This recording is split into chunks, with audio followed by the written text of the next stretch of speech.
Good morning. I'm Annika Hedberg. I'm Head of Sustainable Prosperity for Europe Program at EBC. And I'm very happy to welcome you all to our policy dialogue, Climate Adaptation Strategy towards Climate Resilient EU, which we're very pleased to organize with the kind support of the European Investment Bank. While the EU has been very focused on climate mitigation for all the right reasons, there is a growing awareness that we need to do more also to prepare for the impacts of the climate crisis, which are already with us.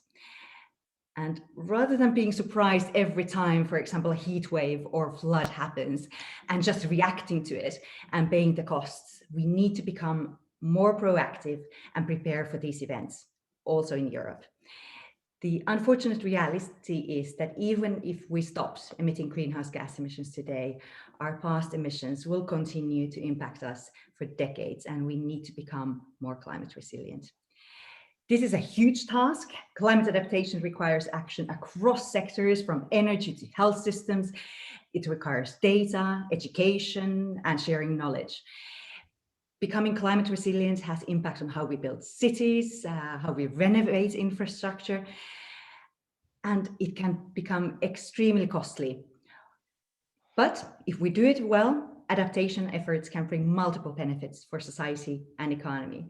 They can support climate mitigation and even turn our natural environment into an ally in this battle while meeting our environmental goals. And now, with the European Commission's new climate adaptation strategy out, fresh from the oven since last Wednesday, we are excited to use the occasion to discuss the main elements and goals of the strategy, as well as prospects for the way forward.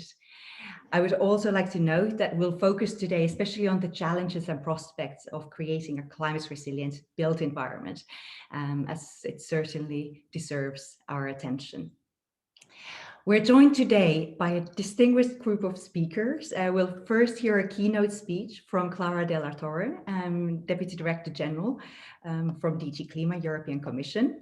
And this will be followed by a panel discussion with Patrícia Lopes, Environmental Attaché at the Permanent Representation of Portugal to the EU, Cinzia Losenno, Senior Climate Change Specialist at the European Investment Bank, Filipe Araújo, Vice Mayor at the City of Porto, as well as Elena Višnar Malinovská, Head of Unit for Adaptation at DG Klima in the European Commission. So very warm welcome to all of you, and we look forward to the discussion with you. As for practicalities, and this is for our audience, if you're interested to ask questions, there are two ways for you to do that. I'll give you opportunities to speak out after speakers have spoken. And you can just click on the hand icon if you're interested to do that. Or during the event, you can also use the space provided to ask short written questions, if you so wish. With these words, I'm very happy to have Clara della Torre take the floor and provide us an overview of the strategy. Thank you very much. The floor is yours. Thank you very much, Annika. Good morning, ladies and gentlemen. Just in time with technology, I couldn't connect, but just in time. So thank you so much, and thank you for having organized this together with the European Investment Bank, this workshop, this conference, because as you were saying very well, it's very timely. We have just adopted the adaptation strategy. We are launching the missions in Horizon Europe. Member states are preparing their recovery plans. So all this fits together. So thank you so much. We all know by now, but it's good to remind ourselves that that our fight against the climate and biodiversity crisis requires us to avoid the worst and be prepared for the unavoidable. Because even if we eliminated all emissions, we know that we are suffering, and we will for decades continue suffering the disasters created by the climate crisis. And also we have to remind ourselves that this is not a problem which is confined to some area, some parts of the world, or some areas of Europe. No, it concerns everyone in the world, and it concerns everyone in Europe. For example, in 2019, the heat wave in Europe caused 2,500 deaths in Europe. Yes, of course, in the European Union. Yes, of course, when we think of the figures of the pandemic, this is little, dare I say, unfortunately, but it was the deadliest event in terms of climate effects. So we have to think of that, a simple, in inverted commas, heat wave in a summer. So we have to build a more resilient present and future. And because we are, this decade has been the hottest on record since we have, and there has been, I think, let me check, 8 years which have beaten these records. So the frequency and severity of the extreme weather events it's very important. We have had forest fires, heat waves in the Arctic circle. We have had awful droughts in the Mediterranean region. We have had hurricanes in in the European Union outermost regions. We have had the bark beetle outbreaks in Central and Eastern Europe. So these are things that we see very easily, very directly. But there are other things that we see less evidently, like desertification, loss of biodiversity, the land and ecosystem degradation, ocean acidification, sea level rise, which are less visible to the eye, to the normal citizen, dare I say, but are as devastating in the long term. And this is why in the adaptation strategy has just been adopted. We want to address these issues. And let us remember one thing, that we have commitments under the Paris Agreement for mitigation, but we have as well commitments on adaptation to climate change. And the same as we want to the European Union to be the first part of the world to be climate neutral by 2050, we want to be also resilient to the climate change by 2050 as well. This strategy has, let us say, 4 main characteristics or 4 main driving forces. We want it to be smarter, swifter, more systemic, and also we want to give it a bigger, more important international dimension. How do we make it? Let us start with the first. How would we make it? We make it smarter. The first thing that we need is to collect more and better data, and we need to collect them and share them, because we need to reinforce our modeling capabilities of future hazards, so that the farmers can plan better their crops. The families buying houses, they know what's the risk they are undertaking. The businesses will know where they put their production facilities. The cities will know how to protect better the residents. So we need all this data for all this planning and foresights to be more accurate. We also need to monitor, needless to say in this moment, the effects on health. And we are, as you've seen in the strategy, we are launching an observatory, health and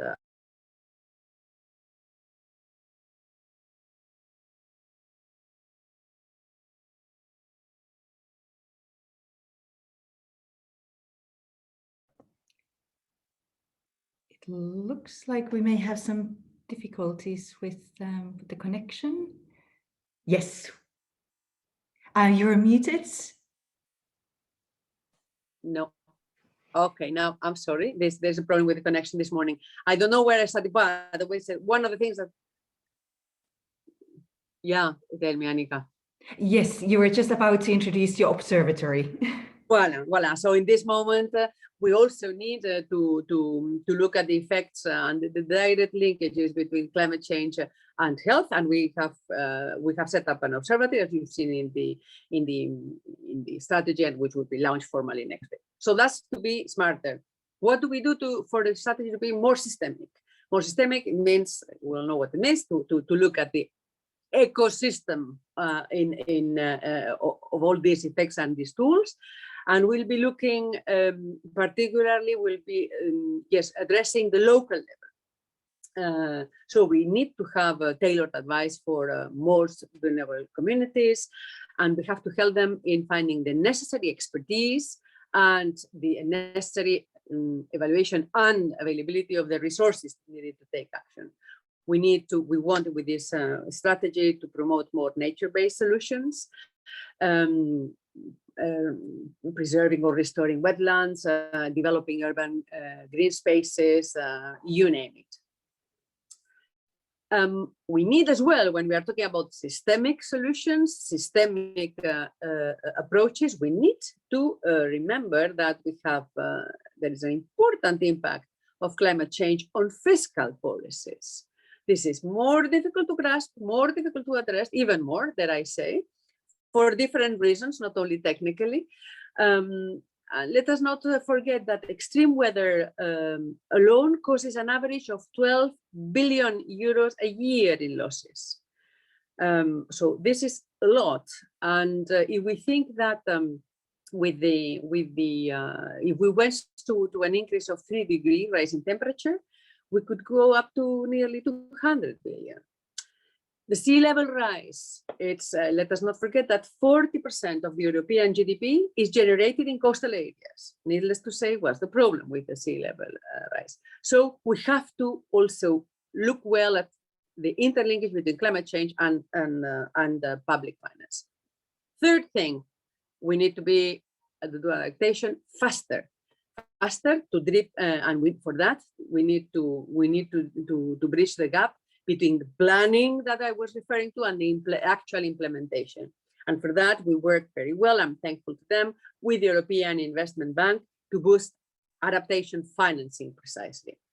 We are also, with this communication, as you've seen, intensifying our cooperation with the insurance sector, because the climate protection gap is still too high.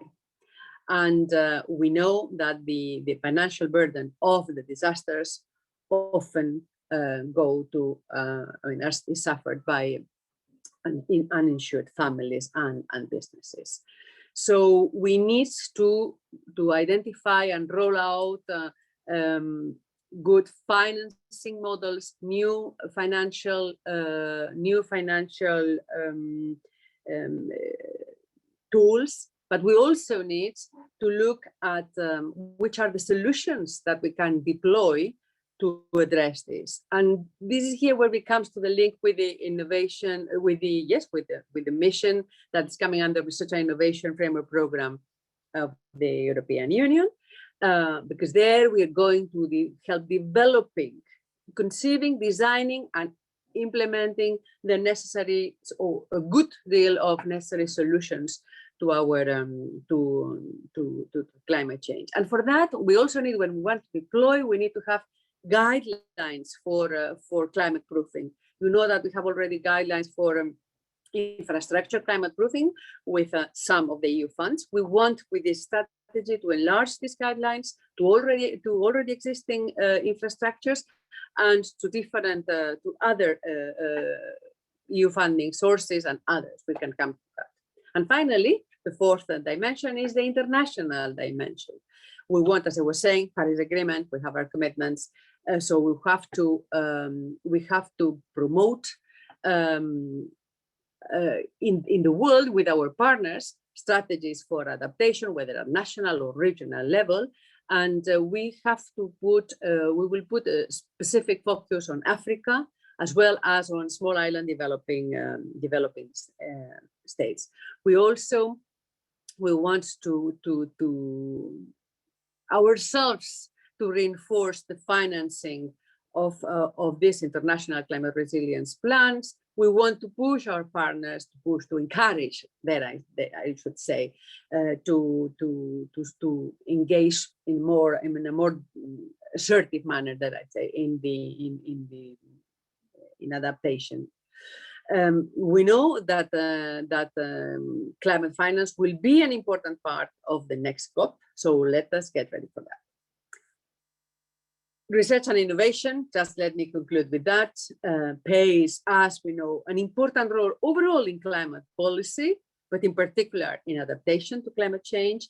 We need to have, so we are lucky to have an important and firm scientific basis for what's happening, but then we need, as I was saying, to implement the solutions. We have to have better informed decision-making processes, and that also there is another link with the mission in Horizon Europe. I have the honor of being the manager of that mission, and it's a privileged place, if you allow me the expression, to link together the framework program, innovation research with the policy that we are bringing with this strategy. So to conclude, we have the alerts. We know we have a problem. Let us take the opportunity of these resources that are being put in the table to address the pandemic, the recovery, and let us do the work that we know we have to do. Thank you very much. Thank you so much for this overview, and obviously congratulations for this very comprehensive strategy. And we obviously on our side are very excited to talk about these different elements. And certainly there's a lot to be done, and it's great to see this agenda progressing. I would like to pick up and just come back with two questions. First of all, obviously member states play such a major role in efforts when it comes to climate adaptation. So now, as a follow-up to the strategy, how will the Commission plan to work with member states to make this work operational? Indeed, member states are our main partners in climate policy, and of course they are the main actors in implementing these solutions, and so we support them as much as we can. Of course, the adaptation strategies have to have an important local and regional dimension, and but nevertheless, within a member state and across member states, these solutions are often replicable, or they can be scaled up. So discussions with the member state, among member states, are very important. Also, an important dimension with the member states is the solidarity across the different regions and member states. We know that this is a value which is very well entrenched in the European Union project, and the adaptation is not an exception to that. So we will continue to provide member states with the guidelines I was referring to a minute ago, with the support that they could need to do their adaptation plans, and so we have also, as you know, in the governance regulation that we have with member states, there are a number of more formal steps that we have to discuss with them. And the climate law refers as well to the obligations that we have at EU and member state level for climate adaptation. Thank you. And also, just to go back, you were also referring to Horizon Europe, but can you just go and tell a bit more about what is the link between the adaptation strategy, mission adaptation, and Horizon Europe? I don't know whether we have been lucky or we were wise enough, and I'd rather think that it were wise enough to design at the same time the mission and the adaptation strategy. Of course, there are things in the adaptation strategy which have little to do with science and innovation, but when one goes through the strategy, we see which are the links with research and innovation.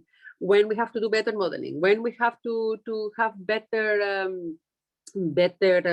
data, when we have to have models which address the behavior, the socioeconomic science is very important in climate adaptation. When we have hard technologies to deploy, all these are solutions that we have to address in the mission.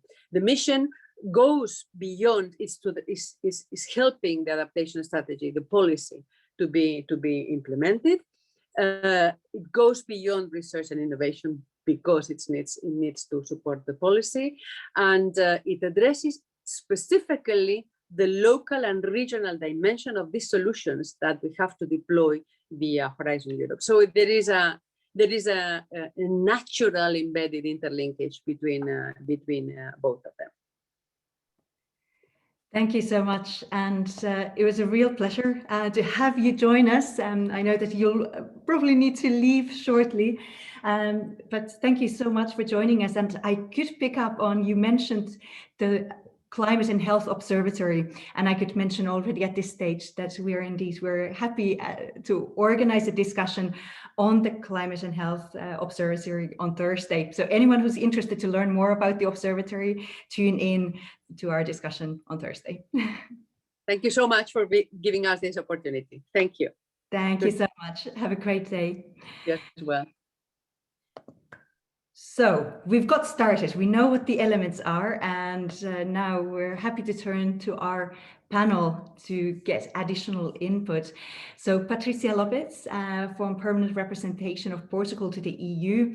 Obviously, all eyes are on you because of the presidency at the moment. So we're very excited to hear about the role of climate adaptation on your agenda, and what does Portugal hope to achieve during its presidency on the adaptation agenda. Thank you very much.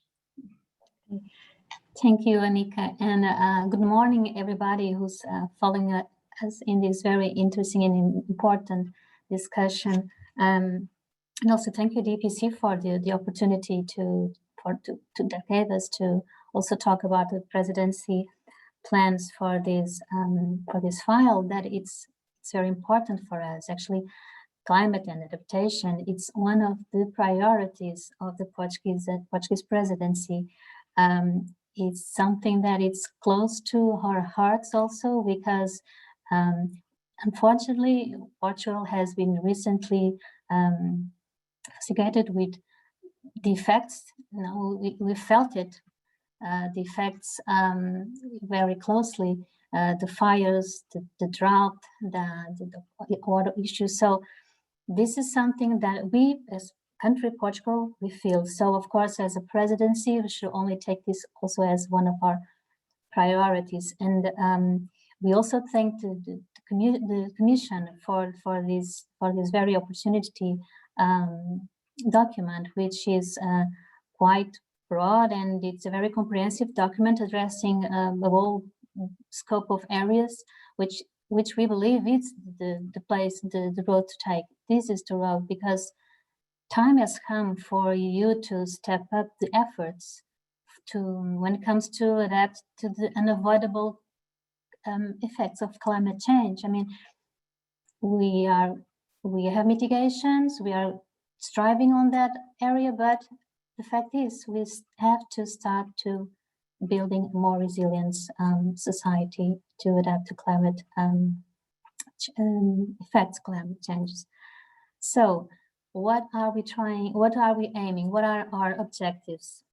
Like Elena already said in the chat, we will start today the discussion with member states, because we will have the working party, environment working party, where the Commission will present the strategy to the member states, and they will have their first opportunity to exchange some views, to put on the floor the first views on this strategy.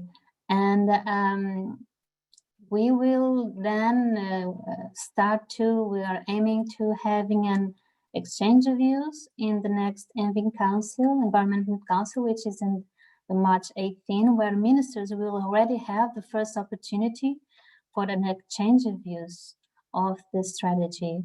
So this is already, we are running with it. It hit the ground, like they said, it hit the ground and running. So member states today, on the 18th of March, ministers exchange of views, all with this aiming to have the adoption of the conclusions on June. So that's what we expect to adopt in June, the Council conclusions on this strategy.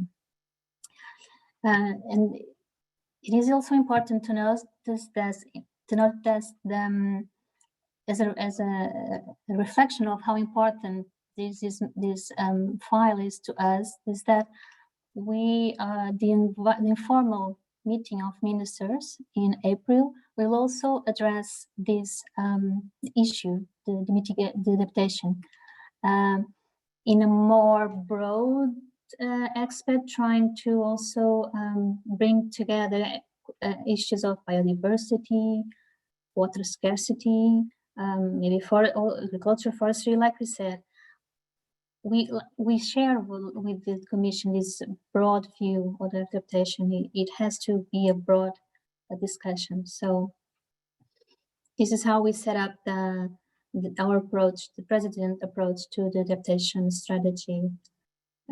So engaging as much possible within the short time we have, because we only have 3 months to adopt the conclusions.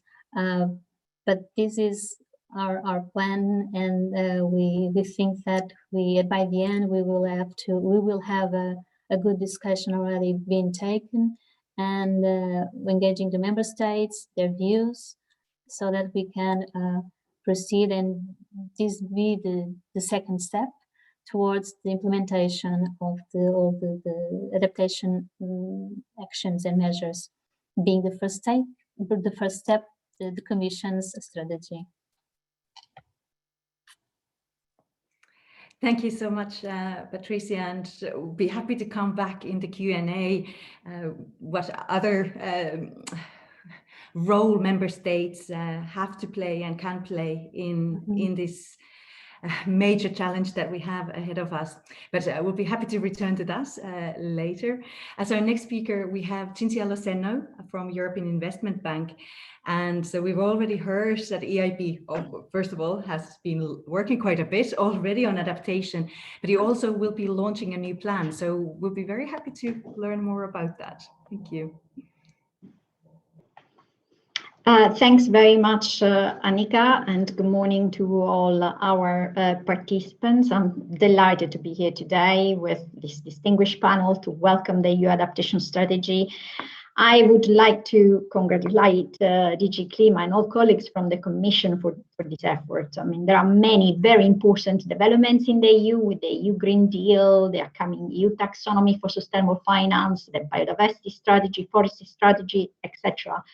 But the strategy on adaptation is incredibly timing as EU member states plan the recovery from the pandemic and really take long-lasting decisions about their future. Adaptation and resilience must be at the heart of their recovery plans.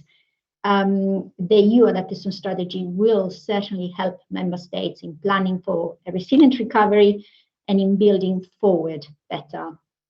So, Annika, I think I'd like to share with you and the panel and the participants of this event 3 lessons, okay, that we have learned over a decade of supporting adaptation in the EU. And I don't think any of them are particularly new, but here we are. So the first lesson is that the EU is not a safe haven, and there is plenty of evidence, unfortunately, pointing to the vulnerability of EU member states and the need to adapt to the impacts of climate change. And losses caused by weather-related events are running at several billions per year, and they are expected to increase even under a low emission scenarios. And of course, these losses are unequally distributed and exacerbate social inequalities. Now, these threats are reflected in the scope of support that our EU clients are seeking from the European Investment Bank. And there is more clarity on what is needed to adapt in a variety of regions and member states with national and often also subnational plans, increasing being translated in real investments and stronger efforts to prepare for a changing climate. What this means is that we need to scale up investments in adaptation, but the finance is one part of the whole story. What we also see is the need to support our clients to really flesh out a clear vision, long-term vision for resilience with measurable targets and pathways and associated budgets. There is a significant gap still in understanding what is required to assess how climate change may affect key services and how to deal with the uncertainties of looking into the future. So, for example, the use of climate data information to assess climate vulnerabilities and identify adaptation solution is still not a common practice in the EU. And we know the importance of anticipating risks. I mean, the devastating effects of the ongoing pandemic is a stark reminder, unfortunately, of the dangers of insufficient preparation, and therefore the importance of anticipating risk, even when they seem unlikely or highly uncertain. So supporting businesses, cities, communities, the public and private sector organizations to build their own capacity to cope with the changing climate is crucial to build a resilient Europe. So the first lesson is that really EU is not a safe haven, and there is a mismatch between the increasing scale of the threat and the capacity of different economic operators to deal with this threat. Second lesson is that while climate change brings indeed unprecedented risks, it also brings about unprecedented opportunities, and we need to do whatever we can do to reduce the risks to people, assets, the environment, and all aspects of our economy in the EU. We also need to seize the opportunities. So as countries plan their recovery from the pandemic, we have an unprecedented opportunity to build forward better and to plan for a resilient recovery. But a resilient recovery, really needs innovation and solutions. So we need technologies, products, and services that can really remove barriers to adaptation. So, for example, technologies that can anticipate and communicate extreme weather to support businesses make informed decisions, or smart engineering solutions that can adapt over time. Now, this is an area where the private sector can play a vital role, and the EU can be at the core of the technological transformation and become the market for resilience innovation. So the second lesson is that in addition to reduce risks, we need to look at the opportunities resulting from a changing climate and invest in solutions that can help businesses, communities, economies, individuals to adapt and at the same time deliver environmental and social benefits. And now, final lesson, third lesson, is that the importance of regulatory environments. So the EIB has committed to ensure that all projects we finance are adapted to future climate. So we have raised the bar high for our clients against a backdrop of often weak regulatory frameworks and national policies. We need robust regulatory actions that encourage businesses and individuals to invest in resilient solutions, and in doing so contribute to market creation. Now, this is crucial. This is extremely important if we really want to build a resilient Europe by 2050. And I think the EU climate law should play a key role in really stimulating these regulatory frameworks, promoting national policies, and so on. I think there is an important lessons that we can learn from the experience of moving to a low carbon economies. So we always talk about the transition to a low carbon economy, but this is being enabled by a combination of steps: investments in technologies, the development of quantifiable targets and pathways, and the introduction of regulation and policies. So we need a similar learning process for resilience too. We need to talk about the transition to a resilient Europe with at least the same intensity and commitment as for the discussion on low carbon. And we need to bring in this discussion the need for investments in technologies, the development of long-term targets, and the introduction of regulations. Thank you, Annika. Thank you so much for these lessons, and we'll be happy to give a chance for the other speakers to jump in and provide their reflections, but this is certainly very helpful. And talking about the importance of what is happening on a local level, as our next speaker we have Filipe Araújo from city of Porto. So can you share us what have been some of the lessons learned with adaptation efforts in Porto, and any other key messages you would like to share with us? Thank you. Thank you. Good morning, all. Thank you, Annika, and good morning, all the panelists. It's a big pleasure to be with you. I'd like to start by congratulating the Commission for the new adaptation strategy. So, major achievement, and we look forward to see how we're going to implement it. Let me start by saying that the importance of the local, so the importance that cities have been taking the lead in terms of climate adaptation. We know that we have already mentioned the heat waves, the heavy precipitation, the sea level rising, flooding, droughts. We have a lot that Europe is facing, and mainly cities are facing also. But there are other risks already mentioned here, like wildfires, or, for example, vector-borne diseases that are really on the rise, and we have really to cope with it. And their impacts and the changes in our territories are immense. I would stress that cities are important partners when it comes to adaptation. Probably not to say the most important ones. Most of the population lives in cities. There is a urgent need to change the way we plan, that we construct our cities, and if we want to minimize the climate-related hazards. So, and climate impacts are felt at the local level, and the actions to adapt do also need the right scale. We have already mentioned the local and regional level. Of course, the member states are very important to thrive this, but not forget the local and regional, which will be major in order to implement adaptation. We definitely need better coordination between sectors and levels of government, and the Commission can be also here a strong facilitator of structured discussion forums on bottom-up and co-designed adaptation options within the framework of the Climate Pact, and increasing the co-creation and engaging especially all the stakeholders. We have already, someone mentioned that in 2020, the urgent need to improve our resilience to the effects of something in an unprecedented scale was made very clear when in the fight over COVID-19 pandemic. And the climate change is much bigger challenge, but we have to deal with it with the same strong feeling. Therefore, the post-corona recovery should be considered a major opportunity to achieve this transition to a more resilient state, especially encouraging new economic activities or economic activities that have to be placed in a climate neutral focus in order to proceed.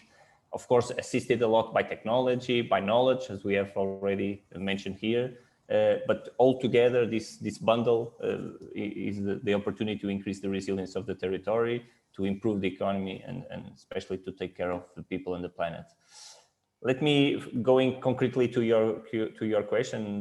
As far as my city is concerned, we have since 2016 we have concluded our municipal strategy on climate change adaptation. Of course, based on the national plan, also on the national strategy, and we have been signatory of the Covenant of Mayors for Climate and Energy. But we have devised a local strategy that we know the risks. We study the risks, the climate risks that are expected to worsen in the coming decades. So heavy swells and wave overtopping along the coastline due to sea level rising, excessive rainfall with urban flooding and landslides, and extreme temperatures. Not only the heat waves, but also the cold spells. So we have both things that we have to take care. And we have 52 strategic options in place that we are promoting. But to just give you some of the things that we already know a little bit about it. So when it comes to promoting bioclimate measures through in the NBS solutions, we have been installing rooftop gardens, which is an example of highly beneficial bioclimatic measure that definitely can help the adaptation to the climate change by preventing flooding through the rainwater retention and capture pollutants, mitigating the heat island effect, doing a lot. Also promoting biodiversity. And for example, just to give you an example, one of the buildings, our new intermodal station is totally covered by a park. So it's totally beneath it. So there is a park, and by the way, there is a intermodal station there. But for example, also working on protecting the most fragile. We are adapting our municipal buildings that we are responsible for 13% of the buildings in Porto, mainly social buildings, and we have they have low level of thermal comfort and definitely more susceptible to climate change. So we have seen, we see as necessary to have the right incentives also to foster the adaptation when it comes to new and rehabilitation of private construction. Definitely here, and Cinzia has mentioned it, we need the data, the correct data, even in cities. Not every part of the city, although Porto is small in area, in territory, not every part of the city must be taken with the same measures. So what we have been devised, and we are working on incentives for private builders, private constructions, let's say, and also devising in our new municipal master plan, an environmental index. What is this? Is the index considers the environmental risks in different areas of the city and includes a menu of environmental solutions that can be selected by the developers to comply and benefit with its implementation, such as energy efficiency, but also bioclimatic measures, circularity of water, soil permeability, green roofs, noise protection. So there is a bundle of things that they can apply in order to have incentives. And definitely there is a lot of work to do here, because we have, together with a few more cities, we know that's still a lot to do in terms of this promotion. But also on the expansion of green and blue areas, the sponge effect that we all mentioned, we have in the last year, 2020, we had a major flood here in Porto. The rain was very heavy, and the first phase of a park that we are building was able to cope with it. We are coming now to the second phase of this park that will cope with more than 10,000 cubic meters of water. So there will be a huge lake in order to protect, for example, our metro, which could be flooded if there is not this kind of measures. And also working a lot on the water cycle, which is also very important, as we all know. In Porto has a water urban water cycle that we use, something called water sensitive urban design, which is more or less take care of all the water that that falls from the clouds up to the beaches that we manage. So everything is managed in a central way in Porto. But let me stress, and I'll finish here, there are a lot of cities that are doing a lot all over Europe. A lot of Eurocities members.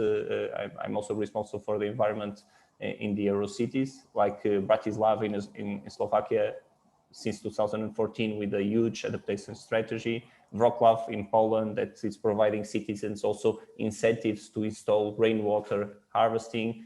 In Dresden, Germany, heat resilient city. So it's like a living lab promoting adaptation strategies between participants, residents, and other stakeholders. In Italy, for example, in Milan, the nature-based solutions. So there is a lot going on in Europe. Most of the examples, I've stressed this as I started, are in cities where we have a lot to do, because there is a lot of population that we have to make more resilient. Thank you. Thank you so much for these very concrete examples. And I think that it's also very good to showcase that adaptation can bring multiple benefits for society, for environment.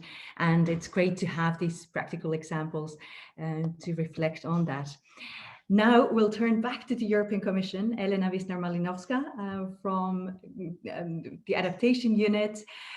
Any comments, reactions you wish to make on the basis of what you've heard, and any additional points you would like to add? Thank you. Thank you very much, Annika, and it's really great to be on this panel. It feels almost to be among friends, as we now work very much with the Portuguese presidency, indeed, together to get a strategy to the ground with EIB on finance, and of course with cities, Filipe. And it goes directly to my heart when you mentioned Bratislava, my town, where I'm aware of all the adaptation efforts they are really taking. Few points maybe to stress or to add. What we have seen is that adaptation is a process of learning by doing, sharing, and learning from others. Because since it is really dynamic, climate impacts are very dynamic, and not a single event is exactly the same as the previous one. It is also an effort of constant adjustment. And with the Covenant of Mayors that was indeed mentioned by Filipe, we are very much working hand in hand to enhance climate resilience, share best practices, and stimulate climate action. So what are the successful examples of and how we should do it? It was mentioned by many of you. It's make the co-benefits very visible. So it's not just an intervention that will protect your asset against changing climatic conditions, but you make with this intervention, you can make your city, your building, your square more aesthetic. You can protect water, you can green it, you have social benefit, and we have increased studies that actually also these places can be perceived as more secure. Successful are examples where you make adaptation part of deeper renovation when it comes to a building, because with the same intervention, buildings can be healthier, greener, interconnected with neighborhood district, more accessible, resilient to extreme natural events, of course, equipped with recharging points for e-mobility and bike parking.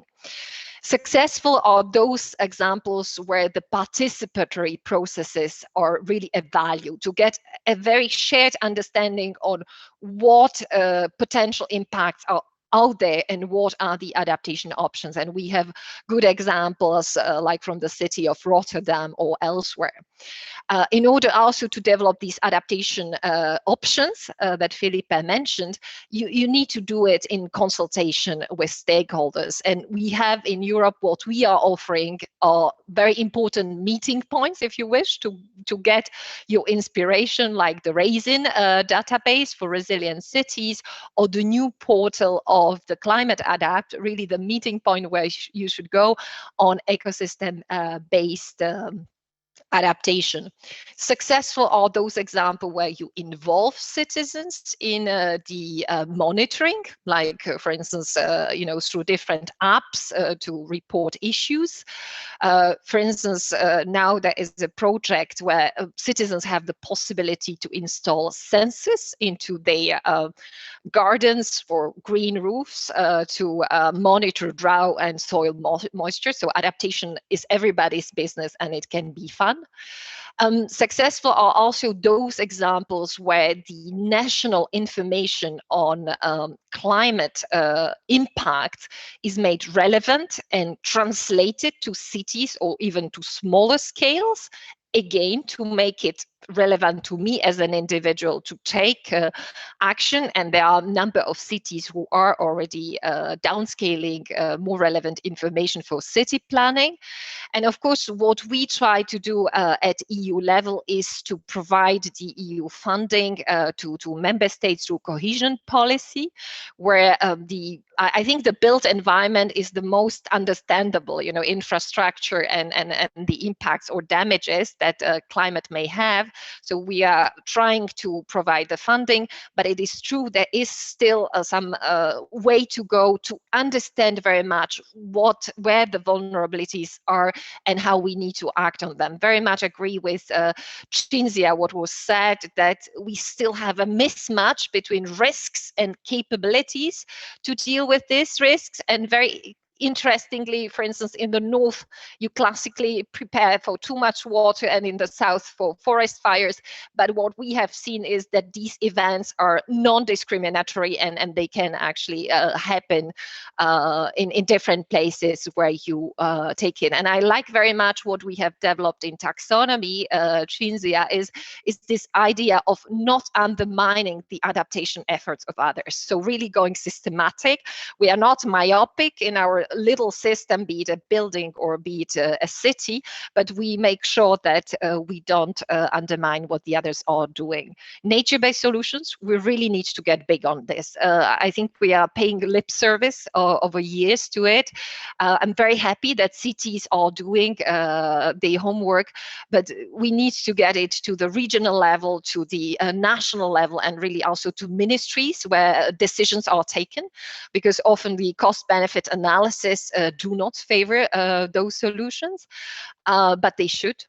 And of course, we work quite intensively with EIB on so-called climate proofing of infrastructure for the future. So really, installing this mindset of a process. If I want to build something, I first need to see where it is located and what kind of threats in the changing climate my asset will suffer from. And we've got some good examples, like was the installation of wastewater treatment in Croatian island of Krk, or even construction of a road in Poland that is adapted. That's it. I've been too long, but hopefully I've put emphasis where it was due. Thank you so much. And thank you for all of you for bringing your expertise to that discussion. I see that, first of all, and we have had a number of questions being posed by the audience, and thank you, Elena, you've already responded to some of them, but I will be happy to come back to some of these because I think that it can be interesting to bring that into the context. But I also I'll start with the question. We've talked about the ongoing recovery efforts, but we also have all these other major initiatives that are taking place at the moment: renovation wave, sustainable buildings. And this is perhaps especially for Elena. What are some of the joint challenges, but also synergies that we need to address? And obviously, I'm especially thinking of the renovation wave because there's a lot of focus on this at the moment. And how do we make sure that it really takes into account the challenges as well as the possibilities with supporting adaptation? Thank you very much, Annika. I'm very happy for having the renovation wave, because this is also a nice example of adaptation in practice. Adaptation has suffered for years of not having customized goods, if you want, to show to people this is adaptation. It was all about member states should do their national adaptation plans, cities should do climate risk assessments. So it was perceived as a sort of technocratic exercise that the wise bureaucrats will do for the city as a service, and this is where it ends. Nevertheless, as we go towards, really adapted economy, adapted society that Cinzia has been very much pioneering and advocating in the technical expert group on adaptation and the sustainable finance, this is where indeed the renovation wave is an excellent opportunity to show, look, if you do a building, and if in this building you just change your insulation, your window, your heating solution, and your roof, this may not be enough. And I stress this may not be enough, that during heat waves, you are perfectly protected. So indeed, there are many synergies that with these renovation interventions that do happen, nowadays, very at a slow rate of renovation, be it in buildings, public buildings, or in private buildings.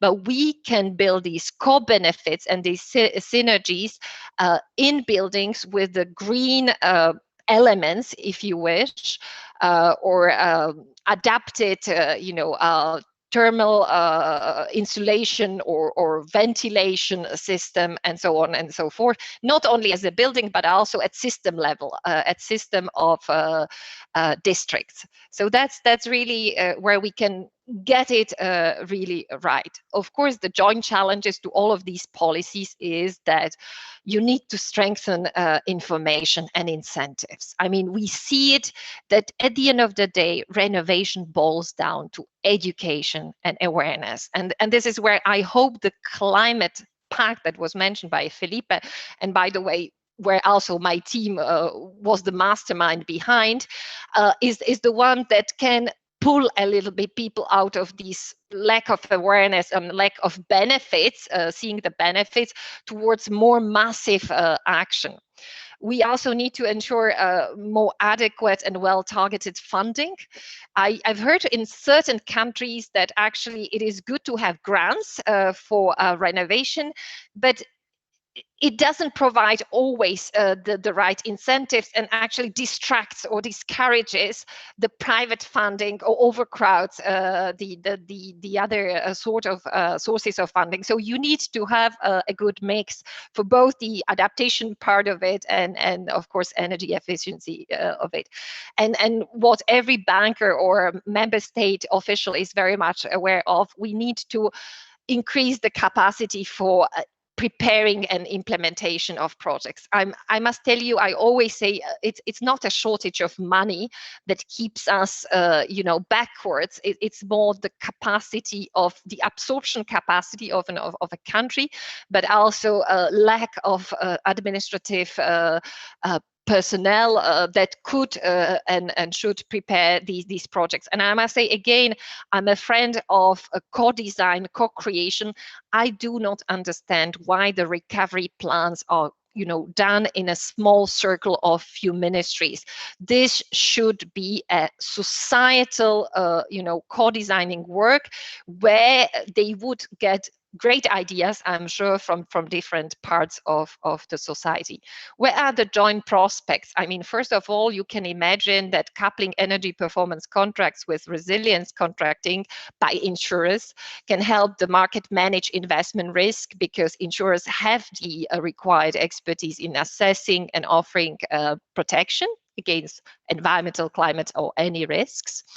And there is also this mandate to the Commission now to bring into the energy performance of buildings directive a notion of deep renovation standard. And I think we should really take the opportunity of this mandate and to go beyond the primary energy demand, which is now the sort of golden standard, towards something that includes circularity, so the material, but also the adaptation elements. And of course, at EU level, how do we want to help more and better? There is a line in the strategy that says that we want to create this forward-looking EU-wide risk assessment, because so far what member states do and where we have, some overview is how they perceive the risks that are coming. But it's more a cumulative work of the past, projecting to the future. And I think we need to now bring the digital capabilities we have in Europe, and that Cinzia also mentioned, for more precision prediction and for more anticipation. And this is where really maybe a single member state or a single local authority can't make it as a major project, but where Europe could really help. Thank you so much. I'll come back to the other panelists as well. First of all, Cinzia, I would like to come back to the European Investment Bank's own plan. It would be great to learn more about that. But then also I would like to come to the other speakers on the role of member states, because this is something that we recognize that it certainly plays a major role. This is also a question that was posed by Michel Porot, and who is asking about the practical mechanisms foreseen to ensure efficient monitoring of the objectives set, and that how can we react timely to correct the gap between the objectives and the trajectory at EU and member state levels. So how can we really make sure that the implementation will happen? So I would like to take that question for everyone. And I also pick up on a question that Elena kindly already responded to, but I think that it could be interesting also for others to jump on. It's a question from Laura Hild, who's saying that in the 2018 assessment of the strategy, the Commission concluded that there seems to be a significant gap in the effectiveness of member states' implementation of their strategies, with resources for the follow-through of commitments in some cases being reduced or withdrawn, and or in other cases not identified.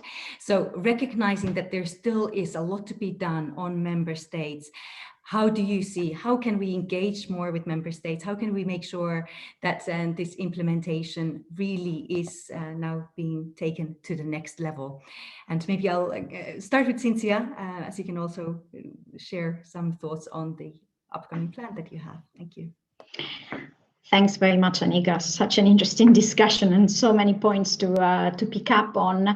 I'll try to focus on what we are planning to do in the next few years. As you know, and as many of you probably know, that the EIB launched its climate bank roadmap at the end of last year to really pave the way towards becoming the EU climate bank, with very strong commitments on both low carbon and climate resilience.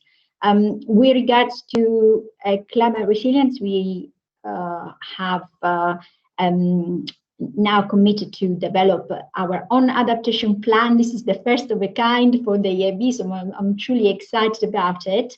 And the plan is meant to, first of all, support the EU adaptation strategy and the goals described in it, and identify our priorities in terms of regions and sector and clients that we are going to support, particularly on adaptation resilience in the next few years to come. I'll give you a little taster on what our commitments might be like.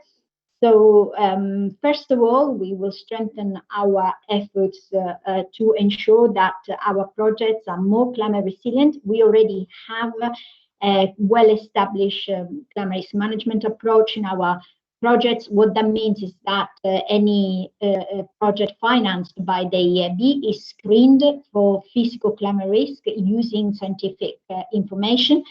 And if the project is assessed to be a risk from future climate, for example, from sea level rise or increase in temperature, or floods, droughts, cyclones, variation in wind strength, and many other climate hazards, then we look at a more detailed assessment to really understand the materiality of these hazards on the performance of the project and integrate measures to reduce these risks. And this is the sort of best practice, of course, for international standards in reducing physical climate risk at the project level. So we will strengthen this approach to also include more complex projects. At the moment, we apply to the typical large infrastructure project, particularly in built environment, but we intend to also apply a similar logic to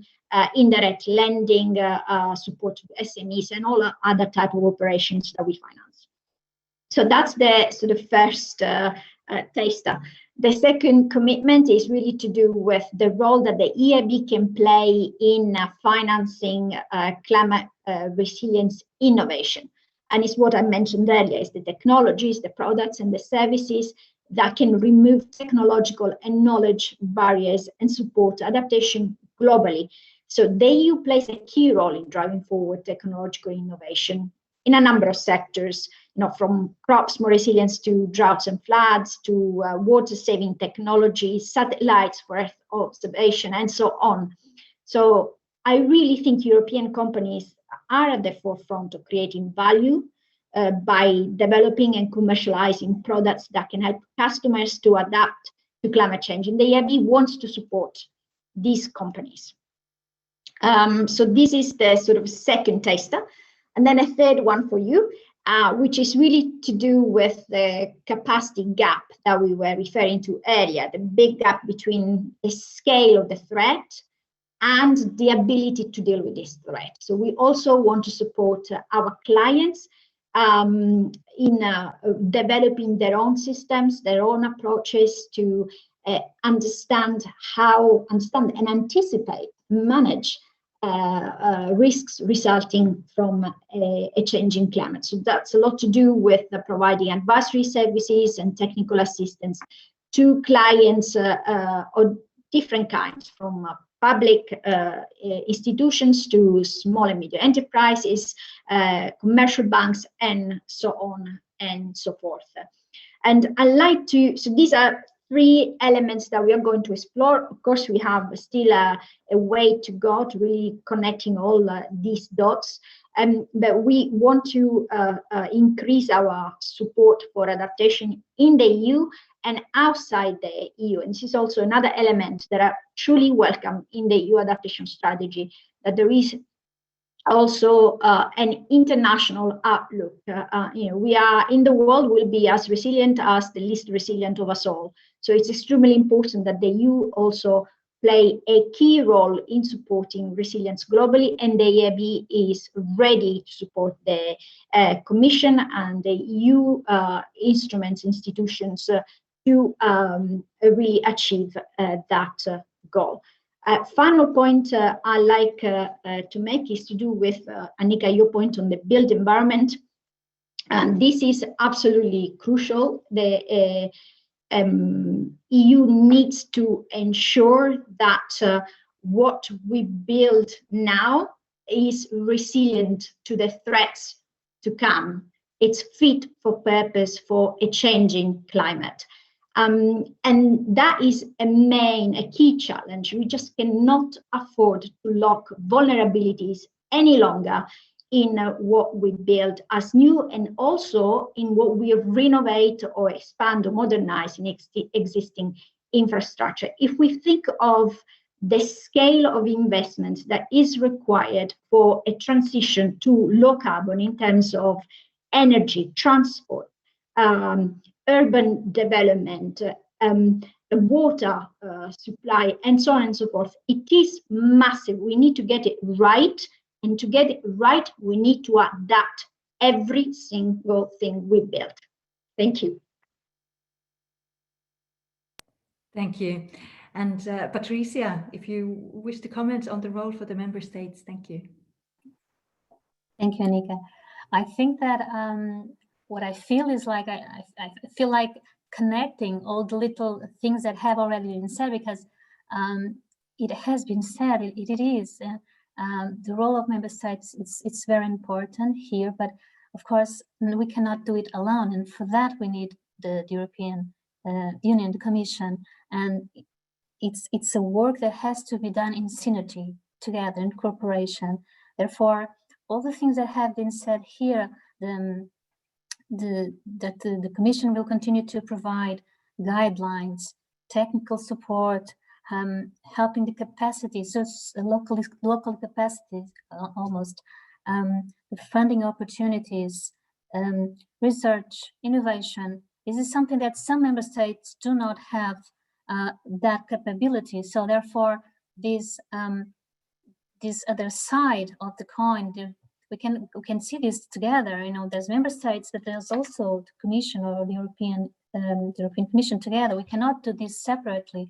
And there was something that Cinzia just said, about the investment, and it's something that I think that more and more member states are also recognizing, that the additional cost of adaptation, it's an investment. You cannot see it only as an additional cost. It's an investment for the future. The more we invest now, the less we will have to spend in the future. That something that I think it's important to underline here. And there was also another thing that picking up also of the examples that Filipe said, the importance of cooperation between member states, sharing examples, sharing projects, sharing ideas. We do not need to invent the wheel. We can take advantage of what has already been made and make it better and together. So this is some of the points where where the member states can also commit, because we are part of the solution. But I think it's important to say we can only be a part of the solution. This has to, we can only tackle this issue in a successful way if we do it in a holistical way, approach, in a big approach with everyone on board. It's now right now this new strategy will also focus on the local, but also in the international. So even in that way, we can see it, have a sense about the holistic approach of all this, the right, what could be the right approach, right step towards taking forward this challenge of adaptation, which is a challenge that, like Elena said, it has moved beyond the theory. It comes now to the practice. Let's put it in practice. We have the tools. We will have more tools, and this, I think, is the way that we all together, member states and the European Commission and other institutions like the way will also contribute to this challenge. Thank you. Filipe, Elena, do you want to add anything to what we've heard? Maybe I can just have one thing that is important or two things regarding what you mentioned. First of all, we have, although adaptation efforts have multiple co-benefits from the citizens to the nature to the economy, etc., we have to see that there are numerous trade-offs to take into account to make sure that one action does not result in a negative effect for another area. So that's very, very important in order to see this strategy going the right way.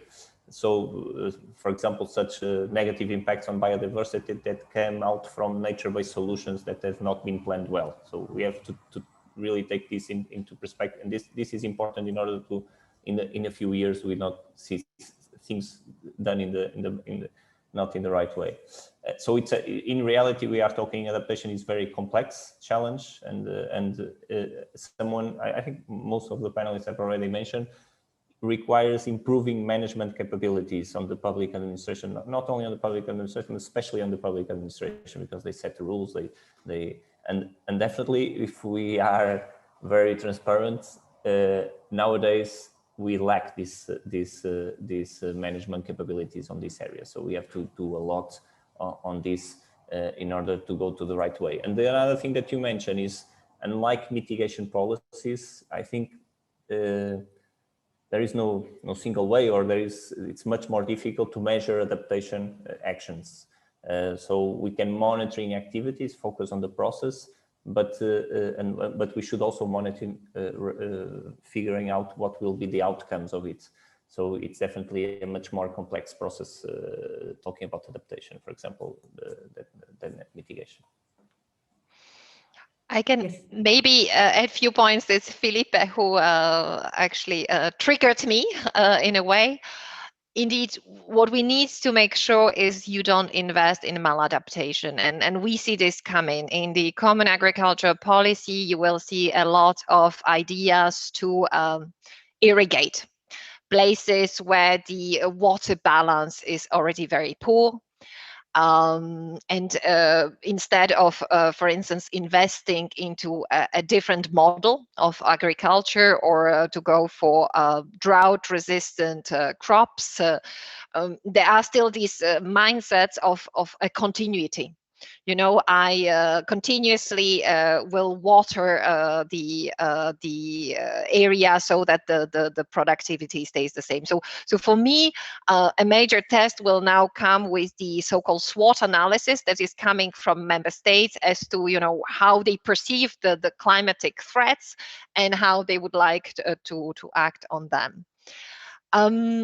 On biodiversity and adaptation, I mean, I'm a friend of both, but we will have to start realizing the following.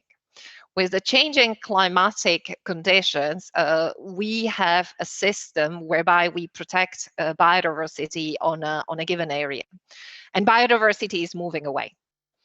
I have planted trees last week in Arboretum in Belgium. This is a beautiful place, Filipe, where you can see it's a project of Leopold II still, who was probably one of the good projects, I must say, of this king, who has planted as really a sort of treasury of plants and how they do act under different climatic conditions. What we did, we didn't do build back better, not at all. We planted exactly the same species, but when I spoke to the foresters, they admitted that maybe in 10 years' time, the plot we have afforested will be dead. And they complained very much about the fact that they cannot get to species that are grown elsewhere, because there are very strong import conditions on these species, you know, be it coming from the invasive species regulations maybe, but also the, let's put it like this, the single market for seeds and regenerative material is not as dynamic as we would need it. Now, I'm half Czech, half Slovak. I've seen the forest of my childhood die, because these monocultural forests could survive the past, they could survive the bark beetle, but then came climate change, which made it even worse. And so for the new wave of forestry in the future, you will really need to be very strategic. And you will, of course, have to think biodiversity, because biodiversity is the very basis for resilient forest. But we need to embrace also the fact that as climate changes, many species that are grown now in the south will probably prosper in the north. In Belgium, we have colleagues who have fig trees in the gardens, and they are prospering. So I think this discussion about the nature-based solutions is important, but it shouldn't act again as a long-term barrier before we are even able to install green roofs, for instance, on industrial sites or on these big logistic centers that you have close to highways and that are creating really a sort of heat effect, and that we can on these very simple spaces install the green roofs, so it provides the cooling effect for the neighboring and surrounding environment. So this debate needs to be very open, but it shouldn't go on indefinitely. We need to move to solutions indeed. Thank you very much. And I think that it's so great how in this discussion we hear the need for systemic approach. We need the discussion around the complexity, and clearly there's still a lot of awareness and education that is required for different stakeholders in this puzzle to know what to do and have the tools and the capabilities to take action. I'll pick on two questions, and that I think it would be great if we could get your responses on. First of all, role for insurance in improving risk management, any wishes, hopes, expectations that you have going forward. And as another question, and I see that being referred to in some of the questions as well, this international dimension. While we're talking about obviously adaptation in Europe, I think, Cinzia, you put it very nicely that in fact what we do also outside our borders do matter and does matter for us. So we've heard already that there are different ways how we can try to support also international climate action, but I'm happy to hear your further reflections on this. And how do we really make sure that, for example, the investments we're putting in Europe, the new technologies we're investing in, etc., that it really also helps to benefit the most vulnerable, and not just us because we can afford it. So I'd be happy to throw that in. Who would like to go first? Cinzia? Certainly. Thanks very much, Annika. I'm going to focus on the international efforts question that you pose. This is extremely important, of course, because we'll only be as strong as the weakest of us all. Indeed, when we talk about supporting adaptation and resilience across the globe, it means to ensure that will leave no one behind, and that there is a commitment, of course, to help and support the most vulnerable.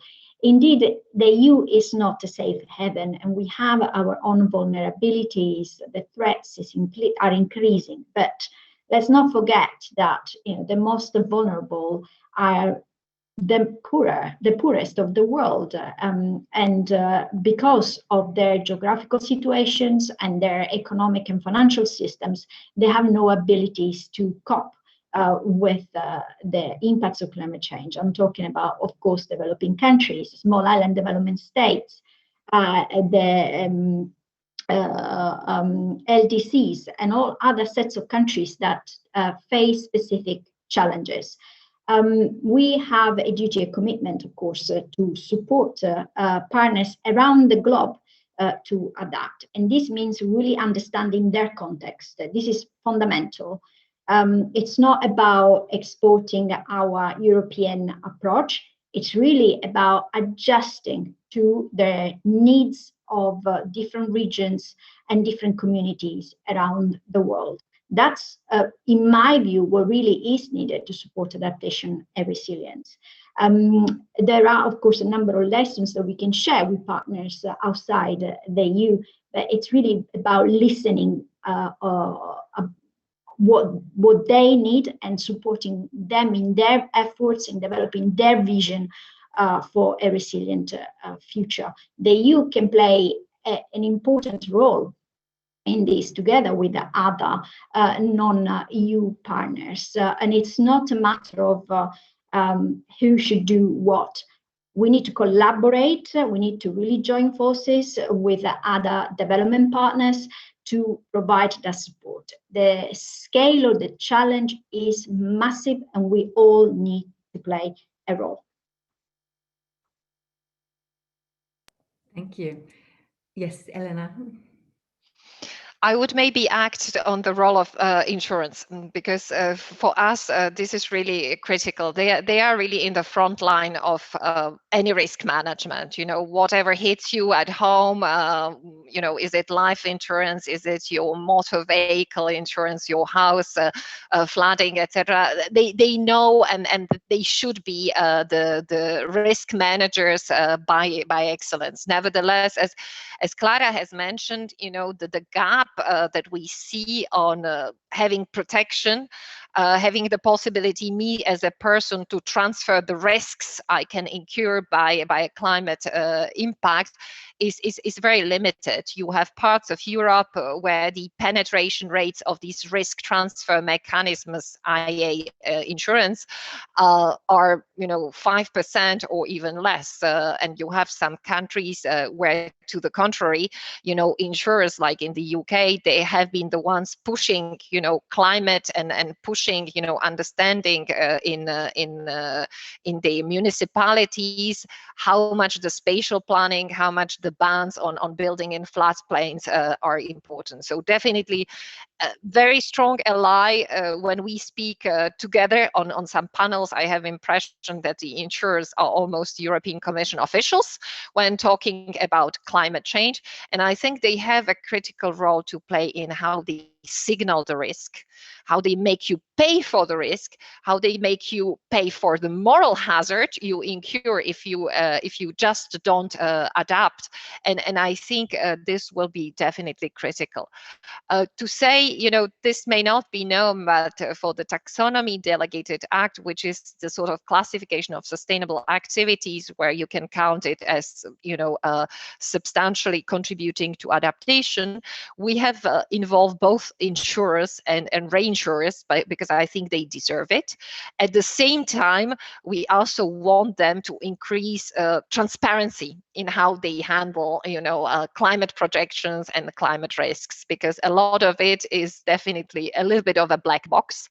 And I think the future, if you want to be the theory of change for the future for the sector, is a lot of open source, is a lot of transparency, is a lot of sharing with the public on what were the losses in the future and what we can expect for the future. So they could become essentially part of these, let's say, ecosystem or this team for adaptation, allowing us to plan better. And I must say, I'm a big believer of private public collaborative projects, and I think this one is really one by excellence, to work with cities, with local authorities, with the national administrations on these data sharing, and of course I'm sure they can draw also benefit for them from this risk management, because let's make it clear, I mean, with the 2 degrees and plus, the business model of today is not the business model of tomorrow.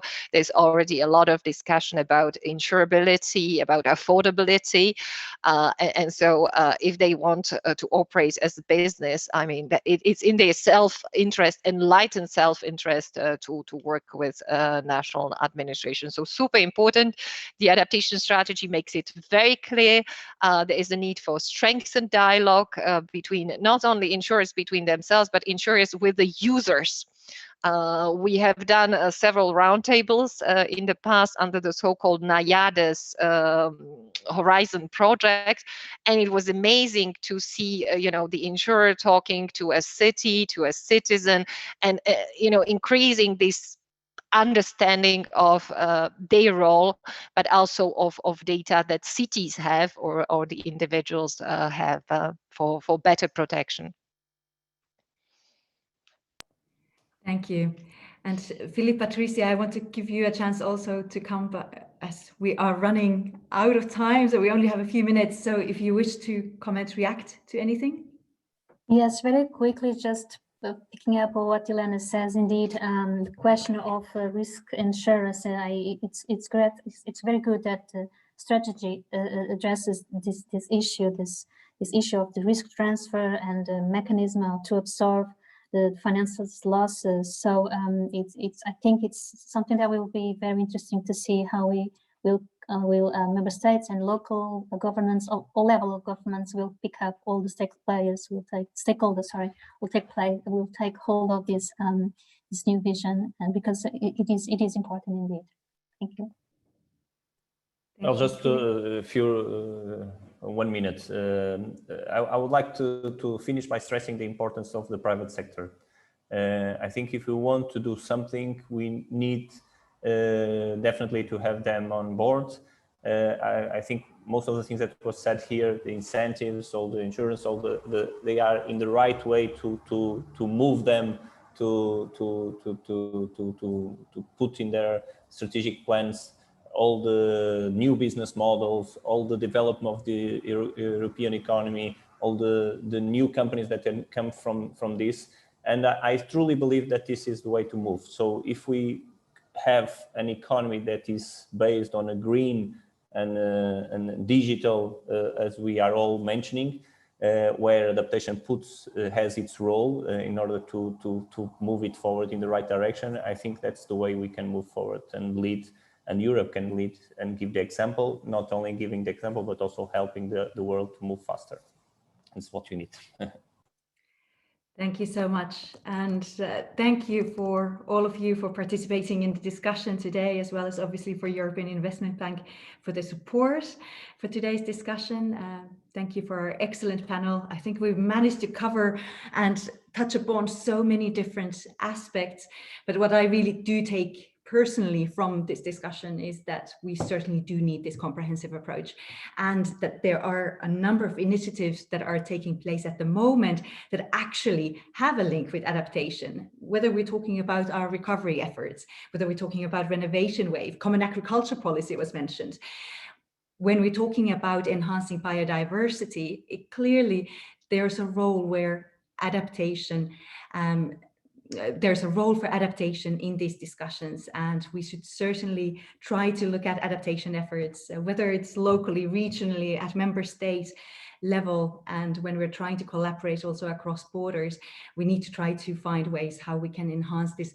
And maybe cost-effective adaptation is not the right word, but certainly what we need is adaptation that goes beyond just the pure technical discussions, and that we do aim to meet multiple benefits at the same time and achieve these economic, social, environmental, climate benefits with the measures that are taken. And that way we can also get the buy-in for these different measures and efforts that will be required.